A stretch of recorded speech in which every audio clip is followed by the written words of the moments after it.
Our team, our community. This is Condors Town, and this is another Energy Condors connection. Now, here's Erik Fox and Ryan Holt. Well, I think they left the doors open at the Mechanics Bank Arena because it definitely got chilly out of nowhere, but it's chilly for a good reason. What's going on? My name is Erik Fox from Energy 95.3. On the other side of the screen is the one and only Ryan Holt from your Bakersfield Condors. How you doing, my friend? I'm good, brother. How are you?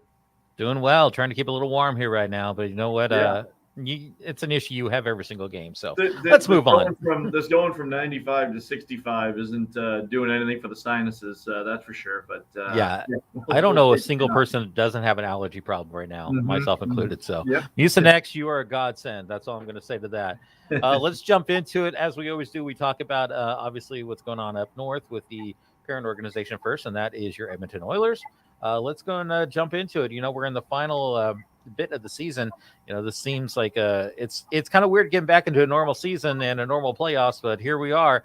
Oilers definitely still on that upswing as we continue. What are you seeing up there?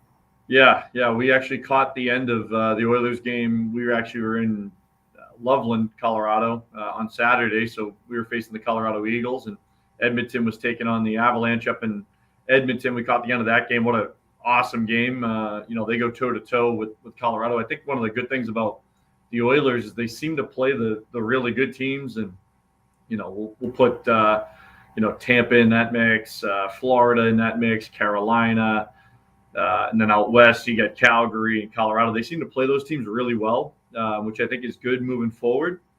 It's the same kind of here in Bakersfield too. The Condors seem to play Stockton, Ontario, who have kind of been 1-2 the entire year really well. I think that's a good sign. I think when you're a team that can play good teams and play them hard, and they've had two unbelievable games against Colorado, have the Oilers. So end up losing in a shootout, but certainly a team that's poised to I think finish second in the division right now, which is a good spot. And either lands LA or Vegas. LA has some injury issues now with Doughty being out for the rest of the year, but it's an exciting time for the Oilers. Jay and Dave have come in and really kind of righted the ship and got it headed in the right direction. It's a credit to the entire organization, and look forward to hopefully them clinching in the next couple of weeks, and then get ready for playoff hockey in May. You think there's anything that needs to be shored up as we head into the playoff time? I think it's interesting because there's chatter. Can you have a goaltending platoon going into the postseason? I look at it like you need two goaltenders the entire season. Wouldn't you need two in the playoffs? I would imagine. And teams that have started with a number one netminder have finished with their number two netminder, and that's a clear cut. I look back at Fleury and Murray, and it's happened. I mean, Binnington comes out of nowhere a couple of years ago for St. Louis. He was like number 7 on the depth chart to begin that season. Boston had it a couple of years ago with Tuukka Rask and with Tim Thomas, dating back a little bit. So I think you can have two goaltenders playing the playoffs. I don't think that's out of the realm of possibility. It's who can ride the hot hand, but I think Mikko Koskinen is starting to come to the forefront, and I think their goaltending issues are a little bit overblown. But that's I think the big question mark going into this. But I think they found the winning success and the winning formula. Well, of course, winning success and winning formula also nice to trickle down to your Bakersfield Condors. Obviously, you crossed over the Continental Divide and head over to Colorado, just a little north of Denver, taking on the Eagles. Had a split in that series. What were you seeing out there?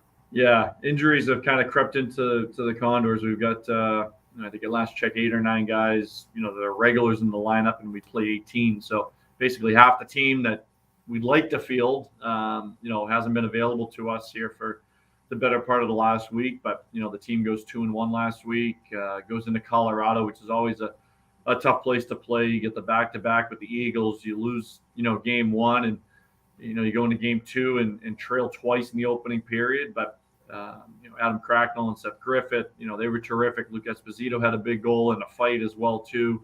We've got a rookie goaltender in Ryan Fanti, who was making his pro debut, and I thought he let in 5, but I actually thought he played pretty well. I know that's a weird thing to say, but he faced 40 shots, and I thought had a pretty good pretty good night overall. So great for the organization. Team needed the win. If they didn't beat Colorado Saturday, third place is likely out of reach, but now third place is well within reach. You're still battling with that, Canucks team that we're going to see on Saturday for fourth. Your guess is as good as mine as to where this is going to finish up. We got 7 games left. 5 of them are going to be on home ice, which I think is huge. And we'll see where we end up playing on May 2nd, whether it's, in Bakersfield or somewhere else.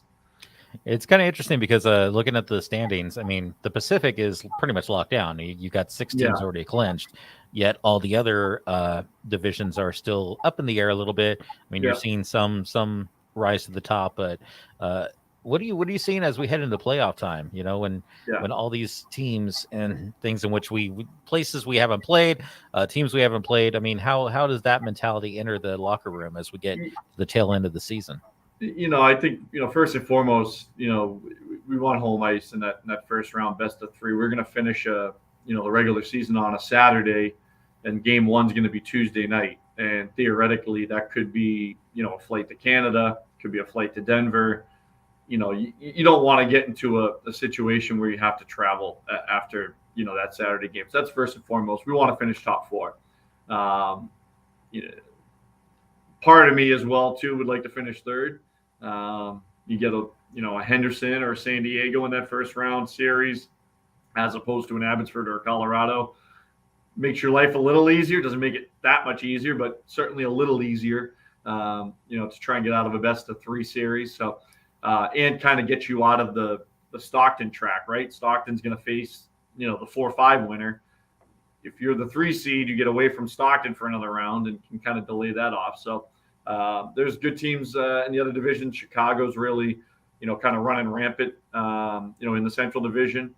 They've been terrific all year. They're going to be a tough out. I think they come out of that division. No one's really kind of held a flame to them. And then, we'll see who comes out of the Eastern Conference. Utica was really good early in the year. Springfield's been good. Charlotte's been good. Providence has had a nice year as well, too. So we'll see what happens in the Eastern Conference. But, yeah, the focus right now is, let's get home ice. Let's get top 4. Let's not have to go to Abbott for 2 weeks in a row. I think that's, everyone's mindset going into these final 7 games. Speaking of Abbotsford, of course, hurdle to definitely get over is coming up on Saturday as they are here in Baco. It is bobblehead night and a whole lot of other fun going on out there. What are we looking at with Abbotsford, especially on the home ice? Yeah, so, kind of this week, we're tied on points. They have a tiebreaker right now, but that will, sort itself out, by playing each other twice over the last couple of weeks. First things first, San Jose tomorrow night, and then Abbotsford's actually in San Jose on Friday. Both those teams are looking at it like, this is 2 points we got to have, and any points that we drop is going to be gained by the other team. So you got to go in, got to get a win tomorrow night, and then focus on Saturday. Abbotsford is in San Jose on Friday, so they have the little tougher travel schedule this weekend. They got to play Friday night, and then we're already ready and waiting for them on Saturday. But, it's going to be a huge one Saturday. We've got Brad Malone bobblehead giveaway night. It's going to be a lot of fun. First 2,000 kids are 1 per household, so if you're coming to the game and don't have a kid, you'll still get a bobblehead. If you have 2 kids, they'll get the bobbleheads. It's kind of our way of trying to appease everyone. I know that bobbleheads are usually a kid thing, but I understand that, it is an adult thing as well, too, on occasion. So it's 1 per household of the first 2,000 kids. So looking forward to it. It's going to be a huge night. It's going to be a nice crowd. And, it's a big game against Abbotsford. It's all hands on deck Saturday night to take down this Canucks team. They're playing as well as anybody, and they're going to be a tough out, whoever they do face in the first round. Well, we need all of Condors Town out there to get tickets and more information. Where do people connect up? BakersfieldCondors.com. We've also got the playoff pass on sale coming up. And for those who don't know, obviously, playoff tickets increase in price, as the games go on and as the series go forward. So the one way to lock in your price at the lowest rate, so basically the game 1 rate for the entire playoffs is with a playoff pass. It's just $16 a game and kind of locks you in for the rest of the Calder Cup. So while others will, if you paid $16 game 1, you'll probably pay like $24 come, Calder Cup finals. So you're going to save yourself money with every game that you're going to come to. So that's on sale too. And we've got other packs as well too to get you in on Saturday. And always fun to have the bobblehead and add it to the collection. I got a whole set of bobbleheads right off the camera side here. So yes, I'm going to be getting mine. So hold on for at least one for me. Ryan, always appreciate the time, my friend. And of course, we'll keep connecting up. Things are going to get definitely more and more exciting as we get to the end of the season. Wow, it's the end of the season already. I'm still a little blown away by that. But we're almost to playoff hockey. We're almost there. Love it. And playoff hockey, that is back. Full effect. Nothing better than 95 degrees in playoffs in Bakersfield. 95, dropping down to 45 when you walk through a doorway. It's fun. Ryan Holt from the Bakersfield Condors. My name is Erik Fox from Energy 95.3, and we will be back next week with another edition of your Bakersfield Condors Connection.